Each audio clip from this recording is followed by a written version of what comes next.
Hello and welcome to this video. Is there a difference between a manager and a leader? Well, if you look around at all the courses and all the modules that exist in universities and colleges and the way they describe these courses and modules, they often use the words manager and management and leader and leadership quite interchangeably. A business management course, for example, can have modules about leadership skills. And this is a quote that I found on a university website marketing its own management courses. So every future business leader needs a good understanding of global business issues and dynamics. Now, a manager can also be a leader, and a leader can also be a manager. But a manager is not necessarily a leader, and a leader doesn't always have to be a manager. So then it gets a little bit more complicated. So what I would like to do here is, first of all, give you some general definitions and words that you can use to talk about management and to talk about leadership. And then I'll go on to talk about two concepts about leadership today. So the first thing is let's have a look at managers and management. Well, if I were to describe management, I would say that managers direct and they focus on managing. They can often be an expert in their field. They might be an expert in finance or marketing or information technology, for example. And they're often responsible, they often have formal authority, and they're responsible for the performance of a team or a group of people or a department. And they're focused on the processes, the day-to-day processes in the organisation that lead to meeting certain deadlines and certain goals within the organisation. And in order to manage these processes, they have to manage their employees and make sure their employees are performing and they're on target to reach these goals. They'll have to think about resources, things like money, and they'll also have to think about time as well. So in general terms, we can say that managers, they manage and they direct. Now, if this is true, if managers direct, then I would say that leadership is not so much about directing, it's about coaching. And leadership, a good leader is a good coach. And a good leader can influence and guide other people to meet certain goals. To meet the goals of the CEO, who might also be the leader, and the goals are intertwined with what he believes or he or she believes and his values. But also to guide people and get people on track and get them on the same playing field as you are to meet these goals. I think leadership is also as well is about inspiring and really motivating and taking people onto the same path that you're going along. Now, these are some very general words and concepts that we can use about management and leadership if you have to answer a question in your course or in an exam or an assessment about, is there a difference between management and leadership? Now, with management, then I would go on to talk about some of the management styles that I've talked about in other videos on this course. And I'd also talk as well about leadership and ideas of leadership, modern ideas of leadership. And two ideas that you could bring in are the ideas of authentic leadership and mindful leadership. So let's deal with the first one first, which is authentic leadership. What is authentic leadership? Well, basically, authentic leaders are authentic leaders. They're true to themselves and they're self-aware and they know who they are. They don't play different roles. They're not one person at home and then another completely different person at work. Being themselves, they also inspire and they motivate other people also to be authentic and true to themselves while aligning to the values that are in the organisation. These authentic leaders, by being true to themselves, they also inspire loyalty and trust among the people working in the organisation. Now, to give you an example, I'd like to give you an example of Mary Barra. Mary Barra was CEO of the company General Motors, and she had many characteristics of authentic leadership style. And she talked about, for example, hiring and employing people and making sure that these people align to the values of the other people working in the organisation and of the organisation itself and of the leader of the organisation. And it's all about opening dialogues, and it's all about asking questions and then listening to the answers that you get for these questions.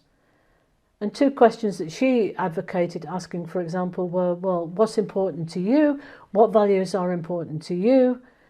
And why did you choose these values? Authentic leaders, they're aware, they're self-aware, they know who they are, they know what their ethics are, and they know what their values are, and they're true to those ethics and values.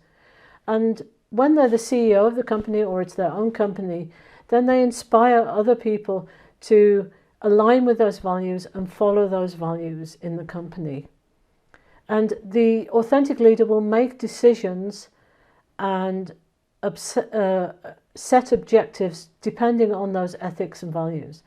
Now, an example here that we could maybe take is the company Patagonia. Now, Patagonia is a company that makes and sells outdoor clothing and sports gear and things like this. But they've always had a policy of being environmentally friendly. And they've always subscribed to environmentally friendly policies, things like recycling and reducing the carbon footprint. Now, this comes from the leader of the company, the CEO, who really advocates ideas of environmental friendliness and not harming the planet. And if we look at a quote that he made, and this was from his book, The Responsible Company, we are still in the earliest stages of learning about or how what we do for a living both threatens nature and fails to meet our deepest human needs. The impoverishment of our world and the devaluing of the priceless undermine our physical and economic well-being. Now, authentic leaders, as well as having this self-awareness, because of this, they're also, as well, leading on from this, they're transparent, they're open, and they're honest. And if they make a mistake, they're really not afraid of admitting their mistakes. They're willing to admit their mistakes to others and to talk to other people about their mistakes and to open other people up to admitting their own mistakes. Now, this builds a very positive attitude in the company. It's a culture of positivity and a sense of community in the company. Now, authentic leaders, they don't see their employees or they don't see people who are working in the organisation as kind of anonymous, as some small cog in some giant machine that is working. Authentic leaders will see people as individuals, and they will respect individuals, and they respect individuals for what they are, and they will see a person as a whole person. Now, together with being able to show emotion and to admit mistakes and also to show vulnerability, so an authentic leader doesn't always say or show that he or she is strong, but is also able to admit their weak sides and to show their weak sides to other people. Again, this sense of mutual trust and respect builds within the organisation. If we go back to Mary Barra again, then she talks about managing or leading people through both their hearts and their minds. So not just concentrating on intellectual abilities and physical capabilities, but also kicking into the emotions and being aware of people's emotions about their wants and their fears and their aspirations. Another thing that you will find is that companies with authentic leadership, these are often, when you look around the web, you'll see that these are companies, they often value diversity and inclusivity. I've given you an example here from the company Starbucks. Now, inclusive and diverse workforces are workforces, people are not given jobs or they're not given roles within the company based on things like their race or their colour, their gender, their religion or their nationality. All in all, we can say authentic leaders, they're very flexible, they adapt to change, they have emotional intelligence, and they can be extremely creative. And a final note that I would add to all of this is the idea of English. I think today a global leader really needs good business English skills, because what we've seen with authentic leadership, it's often about dealing with people, communicating with people, asking people questions, not just meeting with people to give them information, but really to discuss issues and make decisions based on shared information. Because of this, then the manager will really need good English skills and good communication skills. And today we should look at in terms of both management and leadership, the aspect of having global business English skills. So then we come on to the idea of mindful leadership. Now there's quite a bit of overlap between mindful leadership and authentic leadership, but if you're answering a question, you can talk about authentic leadership and give these different examples and then move on to mindful leadership. And mindful leadership, there are overlaps about emotional intelligence and about openness and transparency, but mindful leadership is also about being present in the moment and being able to be aware of what's happening in the organisation, to be aware of the moment and to be able to make decisions based on what's happening in the present moment. Mindful leaders, they tend to lead, again, with this emotional intelligence, and they lead with words that we haven't always associated with management. They lead with kindness, compassion and caring. And what they do is they cultivate as well a culture of mindfulness in their organisation.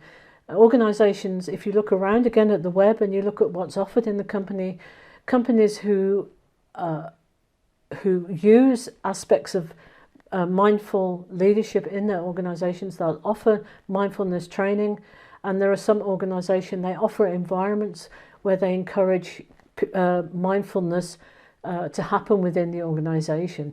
If we look at the example of Salesforce, for example, Salesforce, their leader is a big advocate of mindfulness within his organisation. So that was all I really wanted to say in this video.